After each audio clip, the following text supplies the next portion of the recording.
It's not often that we get national recognition for our community and the work that the generations before us and the generations after us will continue to do. Before we get started, I'd like to remind everyone to put their cell phones on silence or turn them off, please. And I'd like to introduce a few people that are in the audience with us today. Mayor Rick Olson, where are you? Right over here. Former Mayor Ed Gormley. Good morning. And before I introduce Maggie and David, this was an amazing, amazing trip to, first of all, even get mention in the final 16. But to be a finalist is a testament to what we call our living room and all of the things that we have done, the generations before us have done, to make this community just the best in the United States.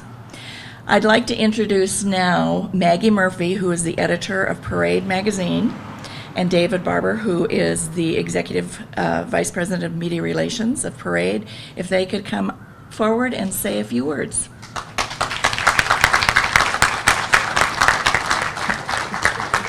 You want to go first? Sure. Well, first of all, thank you and congratulations. And as Cassie said, it is a finalist, which is fantastic. And Maggie will go a little bit deeper into this. But so that you can all understand how big this is, first of all, Parade is the largest magazine in the United States. We're 57 million readers and in about 750 newspapers.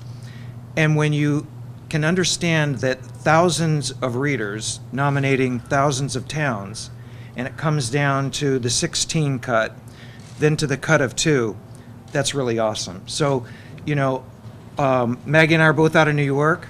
We're thrilled to be here. We said this morning that we're definitely coming back. The tough thing for us is to get up, see this beautiful town, and we got to drive back to the airport, and we want to stay here for a while. So we will be back, and congratulations to all of you. This is really, really awesome. So, Maggie?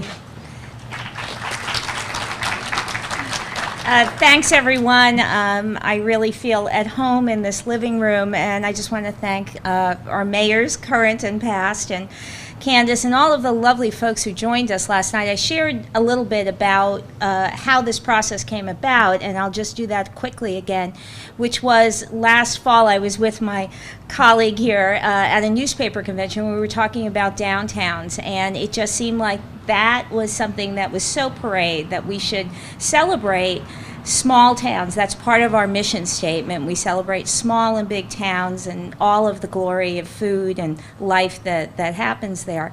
And normally, and a few folks joked, you know, we would have gone about it where we would have called a research company, and we would have, you know, paid probably, if I, you know, when I worked at Time Inc., this is how you would have paid somebody $50,000 to like take the blood out of everything and population and everything else.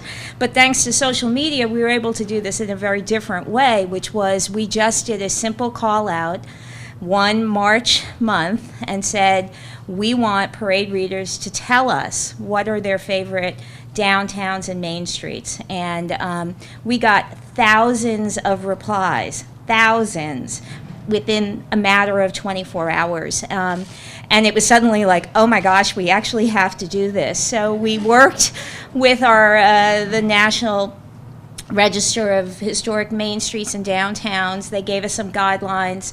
And, you know, our editors just went through everybody's, you know, requests saying, my town is the best and here's why. And McMinnville rose quickly, and we got our list down to 16. And then it was really like, okay, let's try brackets, you know, because everybody loves brackets, right? Why should that be limited to March Madness, especially if you're not a basketball fan?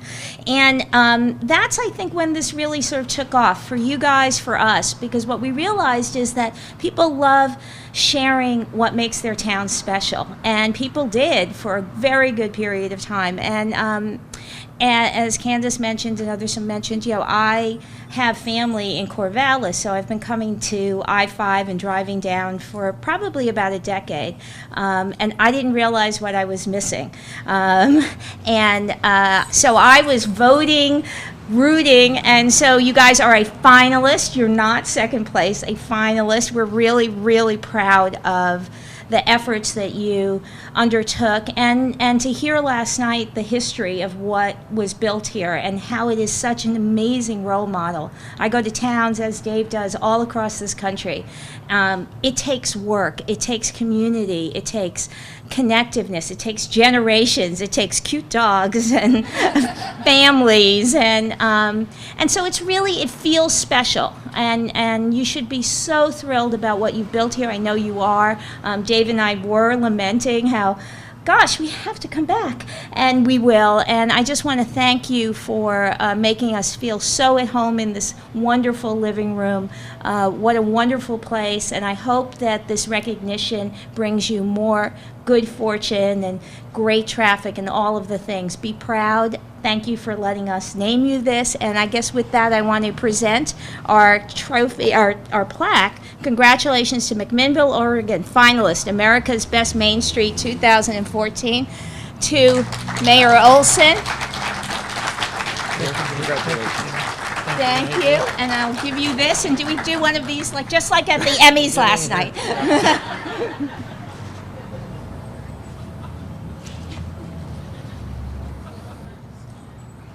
That's a wrap, right? That's a That's a wrap. wrap. I just have a few You have a things. few things. Yeah. You know, there's just a few things I want to say specifically to all of our citizens and all of you that showed up this morning, but also to Maggie and David. You know, I was asked last night, I think by both of them, or at least one of them, what is the one thing that makes McMinnville so special? What makes us stand apart, and why were we a finalist? You know, I could come up with all sorts of different reasons, but what I concluded is I couldn't put my finger on it. It isn't just one thing. It's a combination of everything. It's a combination of the city management. It's a combination of the people. It's a combination of our service clubs, of the Downtown Association, of the Chamber of Commerce, of Linfield College. So it's not just one thing that makes McMinnville what it is. And we talk about the living room of McMinnville and the downtown area being our living room. But one of the things that I'm really proud of, and I think we're all proud of as citizens, is when we talk about one of our other slogans, and that's basically living life McMinnville style. Now, if anybody can put their fingers on what living life McMinnville style really means, but where else can you be standing in the morning, nice and warm, blue sky like this in the middle of August, not worried about humidity, you know, not worried about being too hot, at least yet this morning. But I just really want to thank Parade Magazine, and I want to thank David and Maggie. Some of us got to know David and Maggie a little bit more last night, and got to know their history and how they were connected and to the area. Say, Maggie said she has family in Corvallis. Find out that David is originally from the Seattle area and some of his interests, and there's just no place like home. And hopefully, as say, with next time Maggie comes out to visit family, and I'm sure we're going to see both of them again and see David again. But again, I just want to thank everybody, but I specifically want to thank Parade Magazine, because without them having the idea of running this contest, this wouldn't have been possible.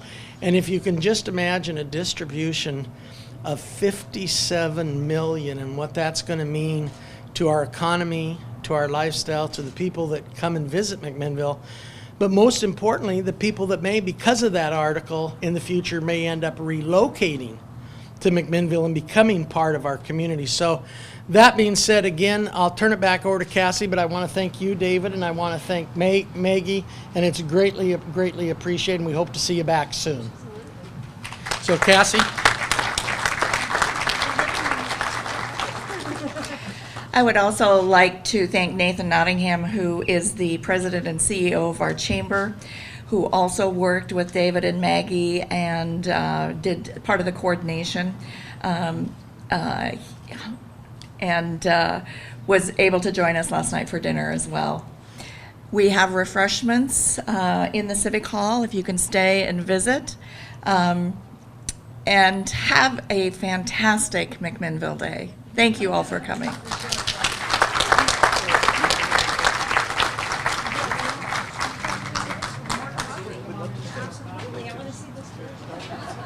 we like to say, at time we like to